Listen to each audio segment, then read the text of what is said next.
lamb dóorante bi xaraam na feeñal awra yi xaraam na njabar gi xaraam na góor ñeeg jigéen ñi seen mbagg yee riisoo ci buntu stade baak fa ñu toog xaraam na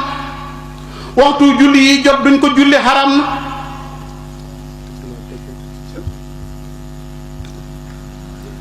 gis nga yii nii yii yépp fi ñu toll nii yii ma tudd feeg génn ci làmb ji du dagan feeg génn ci làmb ji du dagan te lépp loo xam ne jëf ja daganul la cay génnee daganul jëpp jëf ju lislaam daganulul lañ la cay fay daganul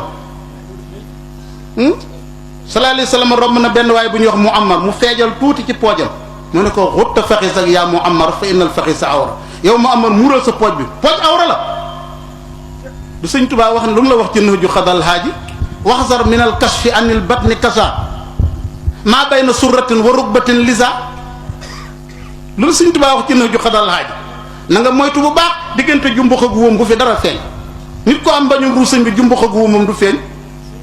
ah sëñ bi sa soxna ak sa doom toog di xool ci télé ñu ne maan la xoolal sa bàyyee bëreeg diw sa bàyyi dem ñeedaawu ay morsa awraam yépp nekk ci biti ñu ne ko tell mu ne këpp ngay jàkkaarloog sa bàyyi ñuy def loolu say doom ak say sëñ bi loolu ku am kersa sax dara jaru ko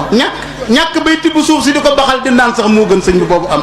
ah dafa am yoo xam ne nit ku summi ku kersa summi ku mbañum rus ku bëgg xam ne dara waaye nag bul fàtte ne léegi jikko yi dafa yàqu jikko yu yàqu yooyu nag moo waral lii ngeen doon wax léegi ñu war a jóg ñi am kàddu nañu wax ñi am kàddu nañu wax mobiliser nit ñi koo xam ne boo waxee ñu dégg la na nga wax nañ fexee jóg ci suñu réew mii njaboot gi suñu njaboot la bu balay yàgg dañuy faatu bàyyi leen fi te buñ jéemul daray responsabilité yàlla daf ñu koy laaj ëllëg te gaa yi li ñu nar mooy yéefarloo suñu doom yeeg suñu sët yi ëllëg loolu lañ nar de buñ téyewul seeni loxo président yii duñ ñu defaral dara ku fi ñëw xam nga nooy defar fexe góorgóorlu sàmm naa constitution bi déggu leen président boo xam ne dañ ko doon tagge gardien de la constitution mu taxaw di tiitaru nan ko wax nga dëgg de c'est moi le gardien de la constitution ma ne ko garde nga musiba